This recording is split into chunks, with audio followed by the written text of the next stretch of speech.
Assalamualaikum warahmatullahi wabarakatuh. Sahabat, kali ini kita hadir lagi dan tentunya pada kali ini kita akan membicarakan tentang aspek lain dari masalah sebelumnya. Nah, kali ini kita akan membicarakan mengenai permainan, ya. Permainan yang maksud adalah permainan yang seringkali ditunjukkan oleh anak-anak kita, baik permainan itu dilakukan di rumah maupun di rumah tetangga kita. Permainan ini merupakan sesuatu yang penting bagi perkembangan kehidupan anak-anak kita. Begitu pentingnya permainan ini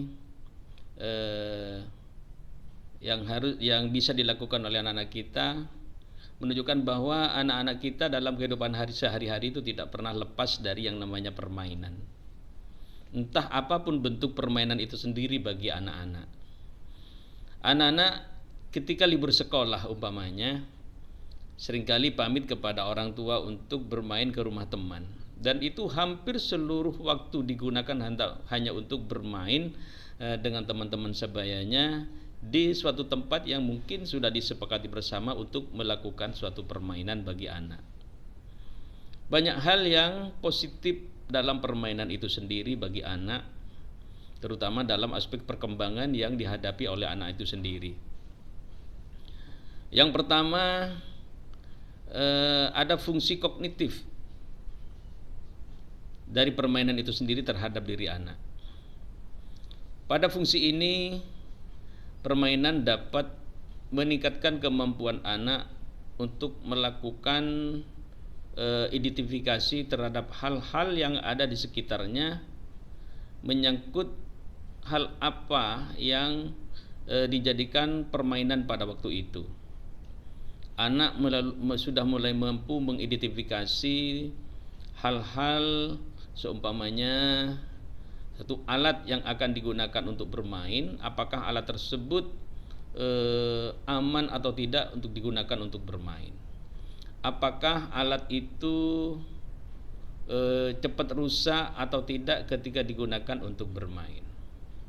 Di samping itu juga pada aspek kognisi lainnya menyangkut permainan ini, anak sudah memiliki kemampuan untuk melakukan penghayatan terhadap lingkungan tempat ia melakukan permainan itu. Apakah lingkungan itu memberikan dampak positif atau negatif terhadap diri anak dan teman-temannya pada waktu melakukan permainan tersebut. Terus umpama lagi masuk pada suatu ranah permainan itu sendiri, entah apa bentuk dari permainan itu sendiri, tentunya juga secara kognitif memberikan dampak positif yang besar terhadap diri anak. Umpama sekarang kita ambil contoh yang dalam hal ini permainan dam-daman itu sekarang sudah mulai jarang, ya, permainan klasik itu.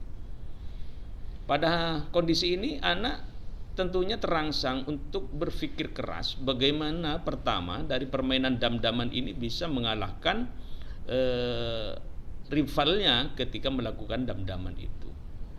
Dia sudah mulai berpikir bagaimana menyusun strategi, memberikan umpan balik terhadap rivalnya ketika bermain, bagaimana rivalnya menjadi terkecoh sehingga dia bisa memenangkan permainan tersebut. Ini salah satu bentuk contoh dari perkembangan aspek kognitif pada permainan itu sendiri. Yang kedua, dari permainan itu sendiri bisa mengembangkan pada fungsi emosional itu sendiri. Jadi pada aspek ini secara emosional anak akan terasah dengan baik. Anak pada waktu melakukan permainan setidaknya sudah mampu menjaga emosionalnya dengan cara bentuk menguasai diri dengan baik. Bagaimana ketika dia melakukan permainan, dia tidak mudah terpancing secara emosional terhadap rivalnya ketika juga melakukan permainan. Pada aspek ini juga anak justru bisa mengembangkan hal positif lainnya, bagaimana membangun kebersamaan, membangun kesepakatan, membangun komitmen dengan teman-temannya ketika umpamanya permainan ini dilakukan secara kolektif. Dia bagaimana membentuk suatu komitmen kebersamaan dalam kelompok tersebut bisa memenangkan permainan itu sendiri. Itu secara emosional. Terus secara sosial, pada aspek fungsi sosial permainan itu sendiri, pada aspek ini anak sudah memiliki kemampuan untuk melakukan komunikasi, melakukan interaksi dengan orang-orang yang ada di sekitarnya, baik itu menjadi rivalitasnya pada waktu bermain maupun dia menjadi kelompok bermainnya bila permainan itu dilakukan dalam bentuk bergu atau berkelompok. Nah, banyak sekali sebenarnya hal-hal positif yang dilakukan, hal-hal positif yang bisa mengembangkan pada aspek kognitif, aspek emosional maupun sosial pada diri anak pada permainan itu sendiri. Sahabat, para pakar psikologi, terutama para pakar psikologi kognitif, mengidentifikasi ada 4 macam permainan. Yang pertama adalah permainan fungsional namanya. Nah, permainan fungsional ini terutama terjadi pada bayi, yaitu suatu permainan yang sebenarnya ya pada bayi itu sendiri juga tidak sadar bahwa dirinya sedang bermain. Karena sifat dari permainan yang dilakukan oleh para bayi ini adalah melakukan suatu gerakan yang sifatnya berulang-ulang, baik menggerak-gerakkan tangannya, menggerak-gerakkan kakinya, atau dia belajar untuk secara berulang-ulang dari duduk belajar berdiri, dan itu dilakukan berkali-kali. Yang tujuannya itu sendiri pada diri bayi ya tidak bertujuan untuk melakukan suatu permainan, tetapi dengan sendirinya dia melakukan hal-hal dengan bermain-main itu, dengan melakukan sesuatu yang sifatnya berulang-ulang itu. Terus yang kedua adalah permainan konstruktif, jadi constructive play. Nah, dalam hal ini biasanya pada permainan ini banyak dilakukan oleh anak-anak prasekolah maupun anak-anak yang sudah masuk pada sekolah dasar. Pada kondisi ini anak sudah mulai terlibat pada suatu konstruksi atau objek fisik yang mana alat permainan itu sudah dibuat sendiri. Jadi kalau pada masa saya ketika masih kecil dan mungkin juga para sahabat ketika masih kecil itu membuat mobil-mobilan, membuat layangan, atau membuat apapun yang mana hasil dari produksi yang kita buat itu dibuat mainan oleh kita. Ya, ketika kita membuat mobil-mobilan, selanjutnya kita dengan teman-teman akan berlomba berlari sambil ya menyetir mobil itu, dengan tentunya dengan berimajinasi bahwa kita seakan-akan naik mobil itu. Itu pada jenis permainan konstruksi ini ya, pada jenis permainan konstruktif. Yang selanjutnya adalah permainan dramatik. Ini juga banyak dilakukan oleh terutama pada anak-anak di usia sekolah dasar ya, pada permainan dramatik ini ya. Jadi kalau mengingat kepada sejarah ketika kita masih kecil dulu ya, pada permainan dramatik ini ya sering dilakukan oleh kita seakan-akan atau seolah-olah menjadi seorang polisi, sementara yang lain teman-teman disuruh menjadi bapak lurah, disuruh jadi guru. Nah, dengan menunjukkan pola perilaku masing-masing dari yang diperankan itu.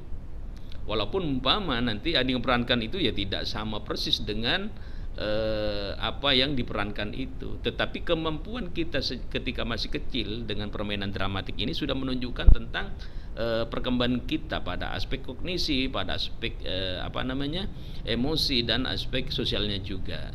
Jadi kemampuan kita menunjukkan peran-peran tertentu itu pada kondisi ini dinamakan permainan permainan dramatik itu. Selanjutnya permainan dengan aturan, ya. Games with play. Permainan aturan ini maksud di sini adalah permainan yang dikemas dalam bentuk beberapa aturan yang tidak boleh dilanggar oleh peserta permainan itu sendiri, entah itu permainannya bersifat individual maupun permainannya bersifat kolektif, ya, beregu umpamanya. Ya banyak sekali di sini seperti bola voli, seperti sepak bola, tenis gitu dan semacamnya. Ini yang dimaksud permainan dengan aturan. Sahabat, bagi anak bermain itu merupakan hal yang paling prioritas. Bagi mereka bukan seberapa banyak gol yang akan dimasukkan ke gawang lawan, tetapi bisa menggiring atau menggoreng bola sedemikian rupa dan selalu dikuasainya sudah merupakan sesuatu yang hebat. Hanya dirinya yang merasa hebat, orang lain itu dianggap tidak memiliki kemampuan untuk menandingi dirinya. Sahabat, coba lihat ketika yang digunakan sarana untuk bermain bola itu bukan lapangan tetapi jalan raya. Maka secara otomatis permainan akan dihentikan ketika ada sepeda motor lewat. Mereka sudah berusaha memasang strategi, walaupun kelompok tidak terbentuk, tetapi umpan-umpan sudah mulai dilakukan untuk mengoper bola dari tangan satu ke tangan yang lain. Di situ bentuk kelompok tidak ditunjuk dengan jelas, tetapi berusaha untuk bermain ya sesuai dengan keinginan mereka masing-masing. Tidak jelas kelompoknya, tetapi yang terjadi adalah bagaimana saling mengoper bola antara teman yang satu dengan yang lainnya sudah dilakukan. Tidak ada ketentuan khusus, sebab ketika ada sepeda motor yang lewat maka tangan yang beroperasi, bukan lagi pada kaki. Tidak jelas apakah ini bola, bermain sepak bola ataukah bermain bola basket. Sebab antara kaki dan tangan juga sama-sama difungsikan untuk mengoper bola dari teman satu ke teman yang lain. Juga tidak jelas mana teman mana lawan, tetapi yang jelas ketika bola dilemparkan oleh orang pertama kepada orang kedua, mungkin itulah temannya. Permainan dilakukan dengan jumlah individu sebanyak 5 orang, walaupun yang satu orang yang masih berumur paling junior tidak memahami seperti apa bentuk permainan yang akan dilakukan.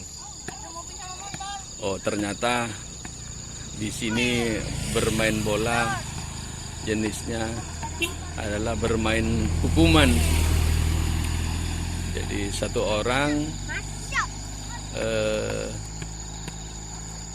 harus berupaya merebut bola yang dioperkan dari individu yang satu kepada individu yang lain.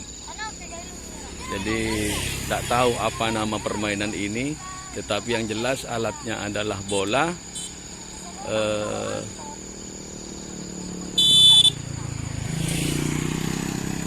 Sedangkan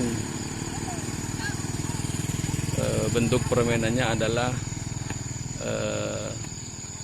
bermain kesigapan agar supaya orang yang dihukum untuk merebut bola itu bisa cepat menguasai bola yang dioper dari individu satu kepada individu yang lain.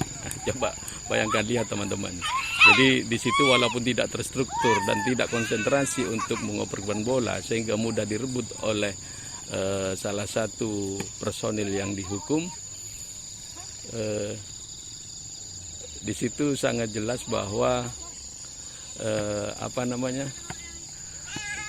permainan ini adalah ya hanya untuk mendapatkan kepuasan belaka. Permainan yang dibentuk oleh anak-anak itu tidak memiliki tujuan tertentu, tidak memiliki keinginan tertentu. Apakah dari permainan itu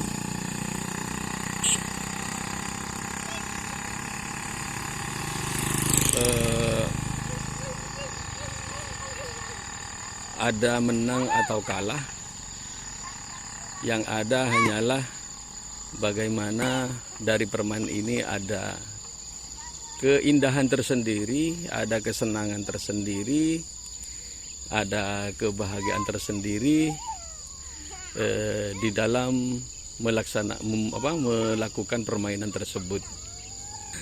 Tetapi sangat asik, sahabat. Di situ betul-betul hanyalah untuk mendapatkan gerus oleh zaman, walaupun sekarang dengan perkembangan teknologi canggih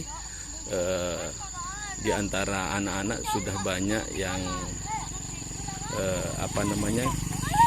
kesehariannya terbawa untuk bermain game melalui aplikasi tertentu di smartphone, tetapi untuk permainan-permainan yang lain yang sifatnya lebih bagaimana mengeksplorasi kekuatan fisik dan membangun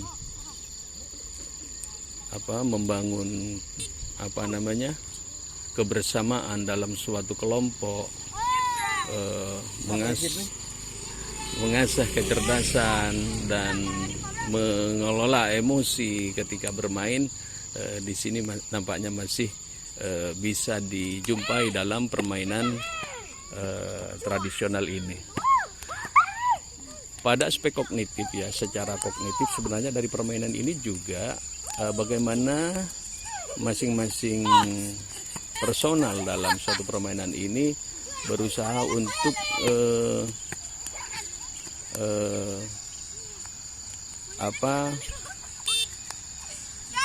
memahami bagaimana